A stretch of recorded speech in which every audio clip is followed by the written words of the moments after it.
बहुत समय पहले की बात है। एक गांव में रहीम नाम का एक गरीब लकड़हारा रहता था। वो बहुत ईमानदार था, लेकिन उसके घर में हमेशा गरीबी बनी रहती थी। उसकी पत्नी जरीमन बहुत अच्छी महिला थी। वे दोनों मिलकर जो कुछ भी पाते थे उसी में संतुष्ट रहते थे। जरीमन, आज भी जंगल जाकर मुझे कोई सूखी लकड़ी नहीं मिली। घर में कल खाने लायक भी कुछ नहीं है। तुम आज रात क्या पकाओगी? आप चिंता मत कीजिए, भगवान ने जो रखा है उसी में काम चल जाएगा। एक काम कीजिए, आप थोड़ा पानी पीकर सो जाइए, सुबह होने पर देखा जाएगा। पेट भूख से मरोड़ रहा है, अब भला नींद कैसे आएगी? ये गरीबी भरी जिंदगी अब अच्छी नहीं लगती। रहीम की बात सुनकर जरीमन की आंखों से आंसू बहने लगे। वो समझ गई कि उसके पति का दुख कितना गहरा है। उसने मन ही मन दुआ की कि उनकी ये गरीबी दूर हो जाए। सुबह रहीम कुल्हाड़ी लेकर जंगल गया। लकड़ी काटते काटते दोपहर हो गई। रहीम बहुत थक गया था। तभी उसने एक बूढ़े आदमी को देखा। बूढ़े की हालत देखकर लग रहा था कि उसने बहुत देर से पानी नहीं पिया है। बेटा, थोड़ा पानी दे दो, अब मुझसे चला नहीं जा रहा। दादा लीजिए, मेरे पास थोड़ा सा पानी है, आप पूरा पी लीजिए। बेटा, तुम बहुत अच्छे इंसान हो। तुम्हारी ईमानदारी ने मुझे खुश कर दिया है। तुम जिस गरीबी से गुजर रहे हो मैं उसे जानता हूँ। ये लो, ये हांडी तुम्हारे लिए। इस पुरानी मिट्टी की हांडी का मैं क्या करूं दादा? ये कोई साधारण हांडी नहीं है, ये एक जादुई हांडी है। तुम इस हांडी से जो भी मांगोगे वही मिलेगा। लेकिन याद रखना, लालच मत करना। जिस दिन तुम लालच करोगे उस दिन सब कुछ खो दोगे। जाओ, सुखी रहो। बूढ़ा आदमी अचानक गायब हो गया। रहीम हैरान होकर हांडी को लेकर घर वापस आ गया।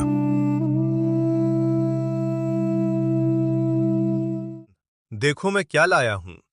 एक बूढ़े दादा ने मुझे ये हांडी दी है। उन्होंने कहा ये जादुई हांडी है। आप भी क्या कहते हैं? ये तो एक पुरानी मिट्टी की हांडी है, इसमें भला क्या जादू होगा? रुको, जरा इसे परख कर देखते हैं। हांडी डी, मुझे इसी वक्त एक हांडी गरम बिरयानी दे दो। धुआं निकलते ही हांडी स्वादिष्ट बिरयानी से भर गई। पूरे घर में बिरयानी की खुशबू फैल गई। अरे, यह तो सचमुच जादुई हांडी है। हमने तो पहले कभी इतना अच्छा खाना नहीं खाया। रहीम और जरीमन पेट भरकर बिरयानी खाते हैं। उनके सुख के दिन शुरू हो जाते हैं। लेकिन उनकी पड़ोस में रहने वाली लालची पड़ोसन फूलबानू को पता चल जाती है। वह खिड़की की दरार से सब कुछ देख रही थी। आज फूलबानू रहीम के घर चोरी करने की योजना बनाती है। रात गहरी होने पर जब रहीम और जरीमन गहरी नींद में होते हैं तब वो चुपके से उनके घर में घुसकर हांडी बदल देती है। असली जादुई हांडी लेकर वो भाग जाती है। सुबह जब रहीम की नींद खुलती है, जरीमन देखो, ये हांडी तो अब काम ही नहीं कर रही। कल वाली हांडी तो कुछ और थी। किसी ने हमारी हांडी चुरा ली है। रहीम और जरीमन रोने लगते हैं। उन्हें समझ नहीं आता कि उनकी हांडी किसने चुरा ली। चोरी की हांडी घर ले आई। वो सोच रही थी कि अब से वही गांव की सबसे अमीर औरत बनेगी। लेकिन वो ये नहीं जानती थी कि चोरी की चीज का अंजाम कभी अच्छा नहीं होता। मतिन देखो, आज से हमें अब काम करने की जरूरत नहीं पड़ेगी। इस हांडी से जो चाहेंगे वही मिलेगा। जल्दी बोल फूलबानू, मेरे लिए एक हांडी सोने के सिक्के मांगो। ओ जादुई हांडी, जल्दी मुझे एक हांडी सोने के गहने और सोने के सिक्के दे दो। अरे बाप रे, मर गई। काट काट कर बुरा हाल कर दिया। ये क्या हो गया?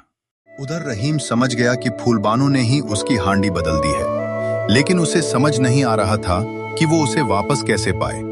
इसलिए वो फिर से उस रहस्यमयी बूढ़े आदमी के पास मदद मांगने गया।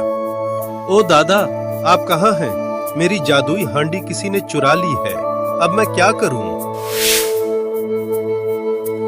रहीम, मैंने तुझसे कहा था लालच मत करना। तूने तो नहीं किया, लेकिन तेरे पड़ोसी ने किया। ये ले ये लाठी, इससे कहना, लाठी तू अपना काम शुरू कर। जो चोर होगा उसे उसकी सजा मिलेगी। फूलबानू खाला, क्या मेरी हांडी आपके पास है? अगर है तो वापस दे दीजिए, नहीं तो ये लाठी आपको माफ नहीं करेगी। यहाँ से निकल रहीम, तेरी हांडी मैंने नहीं ली, भाग यहाँ से। ठीक है, तो अब लाठी ही फैसला करेगी। लाठी, तू अपना काम शुरू कर। अरे बाप रे, मेरी हड्डियां टूट गईं। फूल बानू हांडी वापस कर दे, पहले जान बचा।